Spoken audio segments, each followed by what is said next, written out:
بسم اللہ الرحمن الرحیم صلی اللہ تعالی علی حبیبہ محمد وعلی آلہ واصحابہ وسلم۔ ناظرین کرام، سیدہ کائنات سیدہ فاطمہ الزہرا رضی اللہ تعالی عنہا کی شان میں نازیبا الفاظ کہنے والے اشرف آصف خطائی صاحب نے اپنے انمول رتنوں میں سے دو انمول رتن شیر علی اور میر علی قوال کو اہل سنہ و جماع کی معروف شخصیات کو داغدار کرنے اور ان کی پگڑیاں اچھالنے کے لیے ایک بار پھر کھلا چھوڑ دیا ہے۔ زاہد و شاہد نامی بد زبان اور ٹچے قسم کے رتن یہ محض مہرے ہیں، ان کی ڈوریں ہلانے والے اصل میں اور ان کو سکرپٹ لکھ کے دینے والے اشرف آصف خطائی صاحب ہیں، جو خود اس سارے سلسلے کی پشت پناہی کر رہے ہیں۔ ناظرین کرام، اشرف آصف خطائی صاحب کی کذب بیانی اور ان کا دجل اور حقائق کے اندر قط و برید کرنا یہ کوئی نئی بات نہیں ہے، بلکہ گزشتہ برس جلوس میلاد النبی صلی اللہ علیہ وآلہ وسلم پر جب اس نے اپنے گماشتوں کے ذریعے پتھراؤ کروایا تھا، اس وقت بھی انہوں نے حقائق کو تروڑ مروڑ کے اور ویڈیوز اور ویڈیو کلپس کے اندر قط و برید کر کے عوام اہل سنت کو گمراہ کرنے کی کوشش کی تھی، جس کو عوام اہل سنت کے اجتماعی شعور کی طرف سے یکسر مسترد کر دیا گیا تھا۔ عقلانی مسجد بکھی شریف کے اندر بیٹھ کے اس شخص نے فتویٰ بریلی شریف کے حوالہ سے ایک صراحتاً جھوٹ بولا تھا، جس میں اس نے جامعہ محمدیہ نوریہ رضویہ بکھی شریف کے محتمم صاحب کے حوالہ سے نامزد کفر کے حوالہ سے کول کیا تھا، جس پہ محقق اہل سنت ڈاکٹر رفاقت علی جلالی صاحب نے ان کو دعوت توبہ پیش کی، لیکن آج کی اس گھڑی تک ان کو اپنے اس جھوٹ پہ اس شخص کو توبہ کی توفیق حاصل نہیں ہو سکی۔ ناظرین کرام، جانشین حضور حافظ الحدیث قاسم فیضان سرہند و بریلی، وارث علوم و معارف حضور حافظ الحدیث، سلطان المدرسین، مرجع العلماء جناب حضرت الحاج مفتی پیر سید محمد نوید الحسن شاہ صاحب مشہدی متعن اللہ بطول حیاتہ ادام اللہ ذلہ علینا، انہوں نے چند روز قبل ایک بات کی جس میں انہوں نے فرمایا کہ جو بندہ سیدہ کائنات سیدہ فاطمہ الزہرا رضی اللہ تعالی عنہا کو خطا پر کہتا ہے، وہ بندہ در حقیقت خود خطا کرنے والا ہے۔ اب اس بات پہ بجائے وہ اپنے سوچ کو اور اپنے نظریات پہ نظر ثانی کرنے کے، انہوں نے اپنے اس پرانے راگ کو الاپنا شروع کر دیا، جس میں انہوں نے صرف یہ بات ثابت کرنے کے لیے کہ ہمارا دیوتا ہمارا استاد خطا سے پاک ہے، اپنے استاد کو خطا سے پاک قرار دینے کے لیے انہوں نے پھر سے مقدس ہستیوں کی خطاؤں کو ڈھونڈنا، کھنگالنا اور پھر برسر ممبر سوشل میڈیا پہ ان کو اچھالنا شروع کر دیا، اور اب کی بار معاذ اللہ ثم معاذ اللہ یہ سلسلہ جناب رسالت مآب صلی اللہ علیہ وآلہ وسلم کی ذات بابرکات تک پہنچا۔ میں سوال کرنا چاہتا ہوں عوام اہل سنت سے بھی اور اشرف آصف صاحب کے چاہنے والوں سے بھی کہ آپ کا یہ سمجھنا اور آپ اس بات کے قائل ہیں کہ جناب سیدہ کائنات سیدہ فاطمہ الزہرا رضی اللہ تعالی عنہا سے تو خطا ہو سکتی ہے، لیکن ہمارے استاد سے خطا نہیں ہو سکتی۔ آپ ایک منٹ کے لیے اس کے ایک بات کو غلط ماننے کے لیے تیار نہیں ہے، چاہے اس کے لیے جس کو مرضی آپ کو خطا پر اور جس مرضی آپ کو گناہ کی نسبت کرنی پڑ جائے، لغزش کی نسبت کرنی پڑ جائے، خطا کی نسبت کرنی پڑ جائے، آپ کو اپنے رویے پر نظر ثانی کرنے کی ضرورت ہے۔ آج کے اس کلپ میں ہم چند اسباب تلاش کرنے کی کوشش کرتے ہیں کہ آخر یہ لوگ اتنے حواس باختہ کیوں ہیں، آخر یہ لوگ اپنے عقل و شعور سے باہر کیوں جا چکے ہیں، آخر کیوں یہ آئے روز لوگوں کی پگڑیاں اچھالتے ہیں، آخر کیوں یہ لوگ عوام علماء اہل سنت کی کردار کشی کرتے ہیں اور ان کی شخصیات کو دار کرنے کی کوشش، کیونکہ یہ ایک مسلمہ بات ہے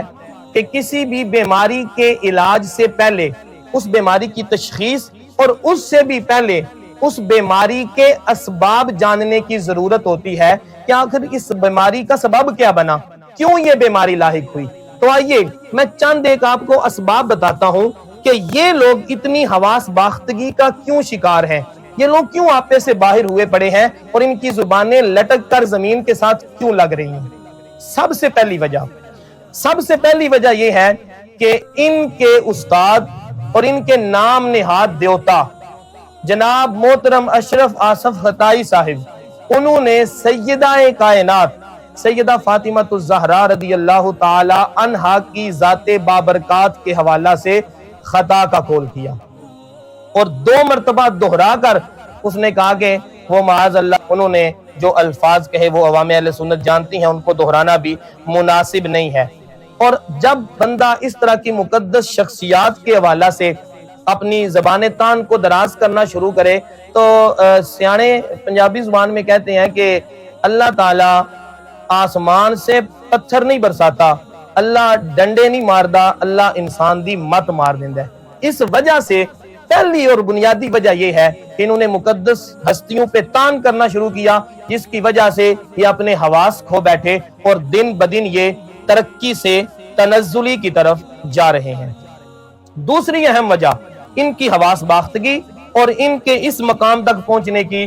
مشائخ بکھی شریف رحمہم اللہ تعالی علیہم اجمعین ان کی توجہات کا ہٹ جانا ہے۔ قبلہ حضرت صاحب زیدہ مجدہ، میں ان کے چاہنے والوں سے سوال کرتا ہوں، ویسے تو شخصیت پرستی میں ان کے دماغ معروف ہو چکے ہیں، لیکن پھر بھی کبھی تنہائی میں بیٹھ کر سوچئے گا ضرور کہ جب سے آپ کے سروں سے قبلہ حضرت صاحب کا دست شفقت اٹھ گیا ہے، جس دن سے حضور وارث علوم و معارف حضور حافظ الحدیث قبلہ پیر سید مفتی محمد نوید الحسن شاہ صاحب مشہدی زیدہ مجدہ، جب سے انہوں نے آپ سے لا تعلقی کا اعلان کیا ہے، اس کے بعد آپ ایک بھی قابل ذکر اجتماع کر سکے ہیں؟ کبھی آپ اپنے بھائی کے چیلم پر آنے والے تعزیت کرنے والے لوگوں کے اجتماع کو کیش کر کے اس کو سنی کانفرنس کا نام دیتے ہیں؟ کبھی اپنے مدرسے میں دستار فضیلت پہ آئے ہوئے لوگوں کے اور بچوں کے والدین کے اس مجمع کو کیش کر کے اس کو کبھی کانفرنس کا نام دے دیتے ہیں؟ اور ابھی حال ہی میں سندھ کے اندر، کراچی کے اندر آل سندھ سنی کانفرنس کے نام سے آپ نے پروگرام کا انعقاد کیا، جس میں پورے سندھ سے سنی نمائندگی آپ نے کروانی تھی، اور نشتر پارک جیسے تاریخی گراؤنڈ کے اندر، پارک کے اندر آپ نے اس پروگرام کے انعقاد کا اعلان کیا۔ اس پروگرام کا کیا حوال ہوا وہ تو سارے جانتے ہیں۔ پورے کراچی کی عوام الناس نے بھی اور علماء کرام نے بھی اجتماعی طور پہ آپ کی پرتشدد سوچ، آپ کی خارجیت زدہ سوچ اور اس سوچ کی عکاسی کو اور آپ کے بیانیے کو مسترد کر دیا۔ کبھی بیٹھ کے سوچئے گا کہ آخر کیا وجہ ہے؟ جب تک قبلہ حضرت صاحب کا دست شفقت آپ کے سروں پہ ہوتا ہے، دنیا آپ کو سر آنکھوں پہ بٹھاتی ہے، اور آج آپ قار مذلت میں گرتے چلے جاتے ہیں۔ اس بدترین سبکی میں عقل والوں کے لیے تو بہت ساری نشانیاں ہیں، لیکن جن کی عقلیں شخصیت پرستی میں بند ہو چکی ہوں، وہ یقیناً اپنے اس کنویں کے اندر وہ اپنے راضی ہوں گے اور اپنی اس 1.5 اینٹ کی مسجد کو سجائے رکھیں گے۔ ان سے ہمارا کلام بھی نہیں ہے، لیکن عقل والوں کو ضرور سوچنا چاہیے کہ مشائخ بکھی کی توجہات جب سے ہٹی ہیں، اس کے بعد آپ نے ترقی کا سفر کیا ہے یا تنزلی کا سفر کیا ہے۔ تیسری وجہ ان کی حواس باختگی کی، میلاد نبی صلی اللہ علیہ وسلم کے جلوس پر اپنے ہندوں اور اپنے گماشتوں کے ذریعے پتھراؤ کروانا۔ جی ناظرین کرام، 12 ربیع الاول شریف کا دن، جس دن تمام امت مسلمہ اپنے نسل و رنگ و نسل کے، اپنی زبان کے، اپنے تمام تعصبات کو، اختلافات کو چھوڑ کے خوشی کے ساتھ عاشقان مصطفیٰ کو پھولوں کے ہار لے کے استقبال کرتی ہے، اس بابرکت دن ان لوگوں نے عاشقان مصطفیٰ کا استقبال پتھروں سے کیا، ڈنڈوں کے ساتھ کیا، اور پورے پاکستان سے گنڈے منگوا کے بجائے میلاد النبی کے سلسلے کو بڑھانے کے، افسوس کی بات ہے کہ انہوں نے اس میلاد النبی میں رکاوٹیں ڈالنے کی کوشش کی، اور جو میلاد کا صدقہ عزتیں پائیں، میلاد والے کے نام پہ کھائیں اور پھر اسی میلاد کے جلوس کو روکنے کی کوشش کریں، ان کے حواس کا یہی عالم ہوتا ہے جو آج کل ان کے حواس کا اور آج کل ان کے عقل و شعور کا حال ہو چکا ہے۔ چوتھی وجہ، اہم ترین وجہ جو ان کے اس مقام تک پہنچنے کی ہے، وہ یہ ہے کہ انہوں نے جتنے بھی صاحبان جبہ و دستار ہیں، ان کی عزتوں کو اچھالنا اور اہل سنت کی مقتدر شخصیات کو داغدار کرنا اپنا وتیرہ بنا لیا۔ جی ناظرین کرام، کوئی اہل سنت کی شخصیت ان سے محفوظ نہیں ہے۔ جو بندہ بھی ان کے سامنے اپنے گھٹنے ٹیک دے، جو بندہ بھی آنکھیں بند کر کے ان پر معاذ اللہ ایمان لے آئے، وہ بندہ چاہے اہل تشیع کے ساتھ تعلق رکھتا ہو، چاہے جتنا ہی بدعقیدہ کیوں نہ ہو، اس کو یہ سلام عقیدت بھی کرتے ہیں، اس کے پاس بیٹھتے بھی ہیں، لیکن جیسے ہی ان کے نام نہاد دیوتا کے سامنے کسی نے ذرہ برابر اختلاف کی جسارت کی، اس کے لیے ان کے پاس فتوے موجود ہیں، اس کو یہ بالکل ابھی حال ہی میں گزشتہ دنوں میں نے سوشل میڈیا پہ سرکولیٹ ہو رہی تھی چیز، کراچی سے محافظ عقائد اہل سنت حضرت علامہ مولانا کوکب نورانی اکاڑوی صاحب زیدہ مجدہ، ان کے والا سے ان کی شخصیت کے پیچھے یہ لاٹھ لے کے پڑے ہوئے ہیں۔ تو یہ جو اہل سنت کے علماء کی پگڑیاں اچھالنا اس طبقے نے اپنا وتیرہ بنا لیا، یہ بھی ایک خاص وجہ ہے جس کی وجہ سے ان کی عقلیں سلب ہو چکی، ان کے جذبات ان کے قابو میں نہیں ہیں، اور ان کی زبانیں اور ان کے الفاظ سے علماء اہل سنت، مشائخ اہل سنت محفوظ نہیں ہیں۔ پانچویں وجہ جس کی وجہ سے یہ لوگ اپنے عقل و خرد کو کھو چکے ہیں، وہ ان کی ڈکٹیٹرشپ والی خارجیت زدہ سوچ ہے۔ جی ناظرین کرام، اب سے کچھ عرصہ پہلے انہوں نے ناموس رسالت کے موضوع پہ بھی یہی ڈکٹیٹرشپ والا انداز اپنایا، اور ان کا کہنا تھا کہ ناموس رسالت کے لیے صرف وہ بندہ کام کر رہا ہے جو ہماری قیادت میں کر رہا ہے، میری قیادت سے باہر جو بندہ کام کر رہا ہے وہ کسی ایجنڈے پہ ہے، وہ کچھ بھی کر رہا ہے، وہ ناموس رسالت کا کام نہیں کر رہا۔ اور آج یہی ڈکٹیٹرشپ، یہی خارجیت والی سوچ انہوں نے عقائد اہل سنت کے لیے اپنا رکھی ہے کہ جو بندہ بھی مجھے قائد نہیں مانتا، جو بندہ بھی مجھے امام نہیں مانتا، جو بندہ بھی مجھے مجدد وقت نہیں مانتا، خارج از اہل سنت ہے، وہ بندہ فکر رضا کا منحرف ہو گیا ہے، اس سے وہ بندہ اہل سنت کے عقائد سے ہی معاذ اللہ نکل گیا ہے۔ تو انہوں نے یہ خارجیت والی سوچ تھی جس کی وجہ سے یہ اپنے حواس کو کھو چکی ہے۔ اور ایک اہم ترین وجہ، چھٹی وجہ جس کی وجہ سے یہ اس مقام تک پہنچے، وہ وجہ ہے ان کی احساس محرومی۔ جو بندہ محرومی کے احساس کا شکار ہو جائے اس کی یہ حالت ہوتی ہے۔ یعنی اگر ہم تاریخ کے ماضی قریب کی تاریخ کو تھوڑا سا کھنگالیں نا، تو اسی طبقے کو عوام و خواص اہل سنت نے سر آنکھوں پہ بٹھایا، اپنی مذہبی قیادت بھی ان کے سپرد کی، اپنی سیاسی قیادت بھی ان کے سپرد کی، لیکن اپنے اسی غیر حکیمانہ متشدد رویے کی وجہ سے لوگوں نے ان کی قیادت اور ان کے بیانیے کو مسترد کر دیا، لوگ ان سے پیچھے ہٹ گئے، لوگ جو ان کو سر آنکھوں پہ بٹھاتے تھے کہیں لاکھوں کا مجمع ہوتا تھا، آج یہ بند کمرے تک محدود ہو کے رہ گئے۔ اس وجہ سے یہ لوگ احساس کمتری کا شکار ہیں، اور جو بندہ بھی احساس کمتری کا شکار ہو، میں نے پہلے ابھی ذکر کیا کراچی میں ہونے والی ان کی کانفرنس کا، پوری کراچی کی علماء نے، کراچی شہر کے جتنے بھی علماء کرام ہیں، کوئی اس کانفرنس کا، جس کو یہ پورا کانفرنس کا نام دے رہے ہیں، اس کی ساری تصاویر، پوری ویڈیوز اٹھا کے دیکھ لیں، کوئی ایک قابل ذکر کراچی کا عالم اس سٹیج پہ آپ کو نظر نہیں آئے گا۔ اور نہ صرف کراچی بلکہ پورے پاکستان کے، یہ اپنے طور پہ بے شک کہتے رہے کہ شرق و غرب کے علماء نے ہمارے موقف کی تائید کر دی، ماوراء النہر کے علماء نے ہمارے موقف کی تائید کر دی، اپنے کہنے سے کچھ نہیں ہوتا۔ حقیقت یہ ہے کہ اس وقت ان کے سٹیج پہ ملک پاکستان کا کوئی ایک قابل ذکر عالم دین، کسی ایک آستانے کا کوئی ایک گدی نشین ان کے ساتھ بیٹھنے کو تیار نہیں۔ اور اکثر میں یہ تبصرہ نجی محافل میں کیا کرتا ہوں کہ اگر بریلی شریف بھی کہیں پیپلز کالونی کے ارد گرد ہوتا یا لاہور کے ارد گرد ہوتا نا، تو بریلی شریف والے بھی اس سے اب تک لا تعلق ہو چکے ہوتے، کیونکہ ان کا رویہ ایسا ہے، ان کی غیر حکیمانہ پرتشدد سوچ ایسی ہے کہ کوئی ان کے ساتھ چل نہیں سکتا، جس کی وجہ سے ابھی انڈیا کے اندر ایک ملعونہ نوپور شرما نے میرے آقا کریم صلی اللہ علیہ وسلم کی بارگاہ میں گستاخی کا ارتکاب کیا۔ میں ان کی جماعت کی طرف سے اسلام آباد کے اندر پریس کلب کے سامنے دیکھ رہا تھا، گن کے 13 بندے تھے، 14واں بندہ ان کے احتجاج میں شامل نہیں۔ کراچی کی کانفرنس کا میں نے حوالہ دیا، سنی کانفرنس یہ اپنے چلم کے موقع پر یہ کر چکے، اور تو اور وہ لاہور شہر جو ان کا اپنا شہر ہے، اس شہر میں بھی انڈیا کے معاملے میں یہ کوئی قابل ذکر احتجاج ریکارڈ نہیں کروا سکے۔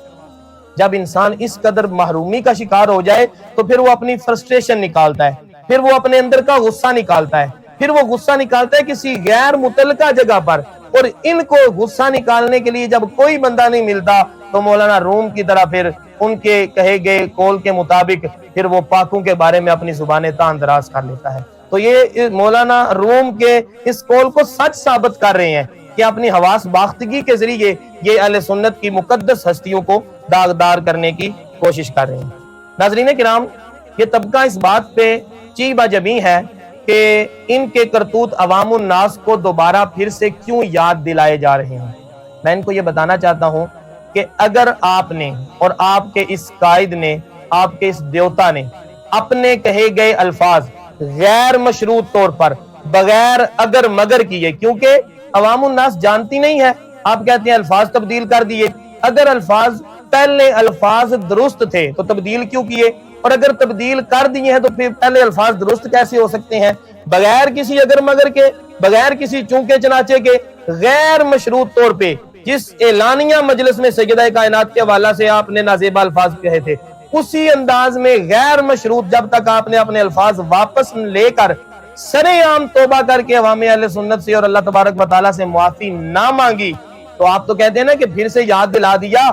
یہ آپ کی حرکت آپ کی تا دم مرگ بلکہ آپ کے نسلوں کی بھی تعاقب کرے گی۔ ہمیشہ یاد رکھا جائے گا کہ ایک شخص تھا جس نے سیدہ کائنات کو خطا پر کہا تھا۔ یہ آج تو نہیں، ہمیشہ ہم عوام الناس کو اس فتنے سے آگاہی دیتے رہیں گے، عوام الناس کو بتاتے رہیں گے کہ کہیں کسی دھوکے میں نہ آ جانا، اپنی نسلوں کو اس طرح کے فتنوں سے محفوظ رکھنا۔ آپ لوگوں نے پہلے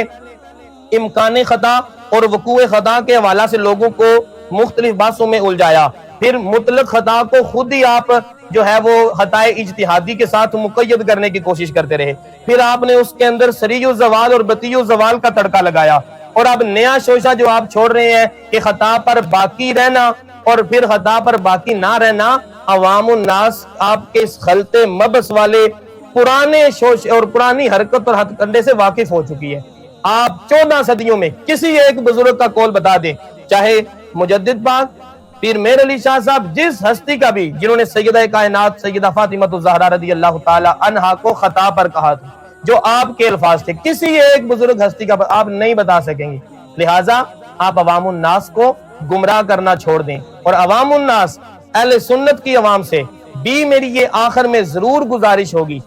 کہ گزشتہ صدی کے اندر ایک مرزا غلام احمد قادیانی تھا، اس نے بھی اپنی تحریک کا آغاز ایک کامیاب مناظر اسلام کے طور پہ کیا تھا، وہ بھی خود کو عقائد اسلامیہ کے محافظ کے طور پہ لے کے شروع ہوا تھا، لیکن بعد میں صحابہ کرام رضوان اللہ تعالی علیہم اجمعین، اہل بیت اطہار کے نفوس قدسیہ اس کی دشنام ترازی سے محفوظ نہ رہ سکے۔